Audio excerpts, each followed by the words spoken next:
ನನ್ನ ನೈನಿಗೆ ನಿನ್ನಕ್ಕ ಹಾಸಿನಿ ಇಷ್ಟು ದಿನ ಮನಸ್ಸಲ್ಲಿ ಮುಚ್ಚಿಟ್ಕೊಂಡಿದ್ದ ರಹಸ್ಯನ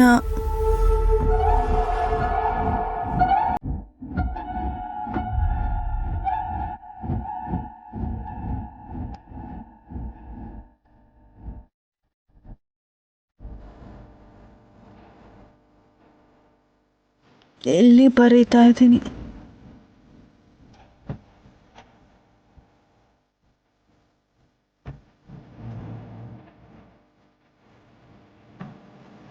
ನೀವು ದತ್ತು ತಗೊಂಡಿರೋ ಮಗು ಗಾಯತ್ರಿ ಯಾರೋ ಅಲ್ಲ, ನಿಮ್ಮ ಸ್ವಂತ ಮಗಳು.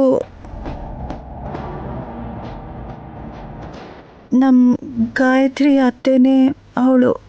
ಇಷ್ಟು ದಿನ ಈ ವಿಷಯನ ನಿನ್ನ ಹತ್ರ ಹೇಳ್ತೇನೆ ಮುಚ್ಚಿಟ್ಟಿದ್ದಕ್ಕೆ ನನ್ನನ್ನು ಕ್ಷಮಿಸ್ತೀಯಾ ಅಂತ ಅನ್ಕೊಂಡು. ಹೌದು, ಬೇಗ ತೆಗಿಬೇಕು, ಇಲ್ಲ ಅಂದ್ರೆ ಈ ತಲೆನೋವು ಕಮ್ಮಿ ಆಗಲ್ಲ.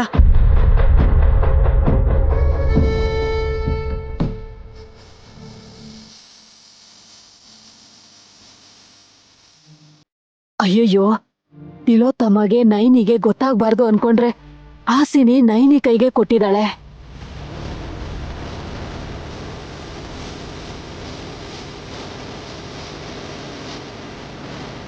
ನನಗೆ ಕ್ಷಮಿಸ್ಬಿಡಕ್ಕ. ಯಾಕೆ ನೈನಿ? ಪಾಪ ನೀನು ಸರ ಹಾಕ್ಕೊಂಡ್ರೆ ತಲೆ ಸುತ್ತುತ್ತೆ ಅಂತ ಹೇಳಿದ್ರು ಕೂಡ ಪರೀಕ್ಷೆ ಮಾಡೋಕ್ಕೋಸ್ಕರ ಹಾಕ್ಕೊಳಕ್ಕೆ ಹೇಳ್ದೆ ಅಲ್ವಾ? ಆ ಥರ ಎಲ್ಲ ಏನೂ ಇರಲ್ಲ ಬಿಡು ನೈನಿ. ಇವಾಗ ಸ್ವಲ್ಪ ತಲೆನೋವು ಕಮ್ಮಿ ಆಯಿತು. ನೈನಿ, ಅದಕ್ಕೆ ಏನು ಬರ್ತಿದ್ದಾರೆ ನೋಡೋಣ, ಕುಡಿಲಿ. ಏಯ್,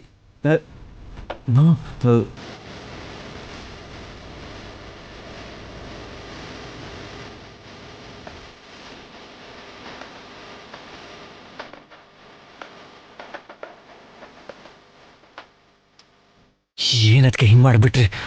ನಾನು ಅನ್ಕೊಂಡಂಗೆ ನಮ್ಮ ಅಮ್ಮನ ಬಗ್ಗೆನೇ ಬರ್ತಿದ್ದೀರಲ್ಲ.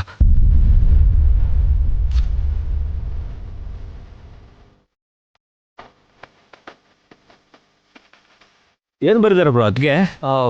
ಅದು ಮಾಮ್. ಹಾಗೆ ಕಿತ್ಕೊಂಡ್ರಿ ಮಾಮ್? ವಿಶಾಲ್ ಸ್ಮೈಲ್ ಮಾಡಿದ್ರೆ ಏನ್ ಅರ್ಥ ಆಗುತ್ತೆ? ಅದಕ್ಕೆ ನಾನೇ ಓದ್ತೀನಿ.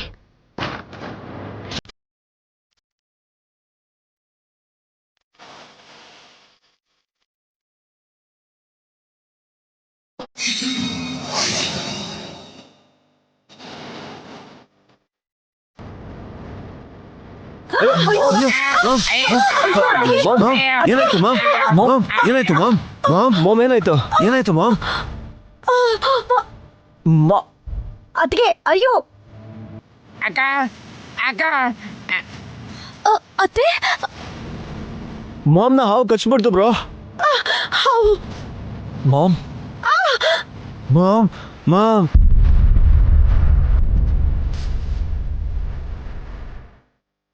ಅದಕ್ಕೆ ಮಾಮ್, ಅಯ್ಯೋ ಅಯ್ಯೋ ಮಾಮ್, ಮಾಮ್ ಆಸ್ಪತ್ರೆಗೆ ಹೋಗೋಣವಾ ಮಾಮ್?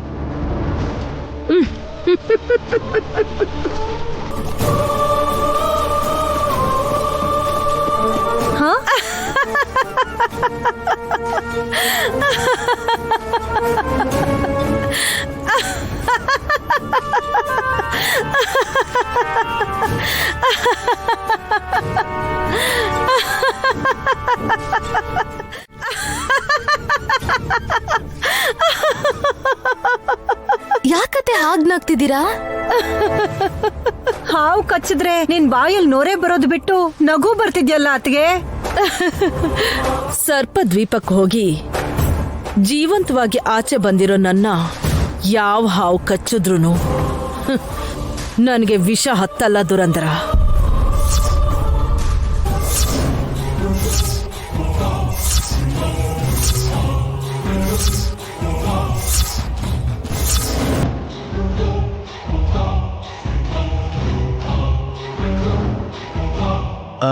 ಮಾಮ್, ಹಾಸಿನಿ ಏನ್ ಬರ್ದ್ಲು ಅಂತ ನೀವು ಓದ್ಬಾರ್ದು ಅಂತ ಹಾವು ಕಚ್ಚಿತು ಅನ್ಸುತ್ತೆ.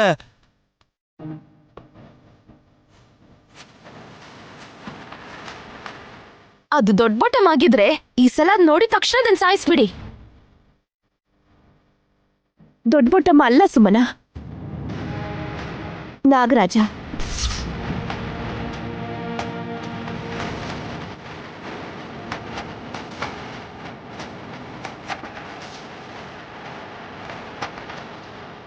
ನಾನೇ ಅಂತ ಹೇಳಿದ್ರೆ ಎಲ್ರೂ ನನ್ನನ್ನ ದ್ವೇಷ ಮಾಡ್ತಿದ್ರು ನೈನಿ. ನನ್ ಗಂಡನ ಹೆಸರೇಳಿ ನನ್ನನ್ನ ಬದುಕ್ಸಿದ್ಯಾ. ನನ್ಗೇನೂ ಆಗಿಲ್ಲ ಅಂದ್ಮೇಲೆ ಆತಂಕ ಪಡೋ ಅವಶ್ಯಕತೆ ಇಲ್ಲ. ಆ ಪೇಪರ್ ಎಲ್ಲಿದೆ? ಹಾವು ಕಚ್ಚಿದ ತಕ್ಷಣ ಎಲ್ಲೋ ಇಸಿದ್ರಲ್ಲ.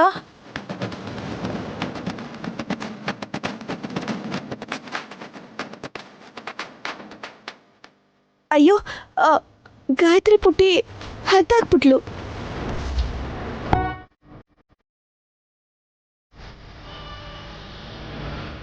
ಅಯ್ಯಯ್ಯೋ,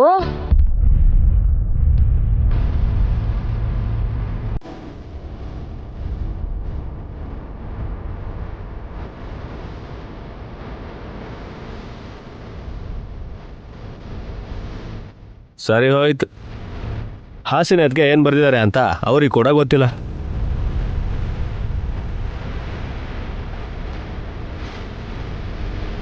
ಅದನ್ನ ಓದಿದ್ ವಿಶಾಲ್ ಬಾವಂಗ್ ಮಾತ್ರ ಗೊತ್ತು. ಏನ್ ಬರ್ದಿದ್ಲು ಕಂದ? ರಹಸ್ಯ ಅಂದರೆ ಇನ್ನೇನೋ ಅನ್ಕೊಂಡೆ ಮಾಮ್. ನಿಮ್ಮ ಮದುವೆ ಸೀರೆನ ನಿಮಗೆ ಗೊತ್ತಿಲ್ಲದೆ ಹಾಸಿನ ಎದ್ಗೆ ತಗೊಂಡು ಉಟ್ಕೊಂಡಿದ್ರು ನೀವು ಕಂಡು ಹಿಡಿಲಿಲ್ವಂತೆ. ಏಯ್ ಸಾಕು ನಿಲ್ಸೆ.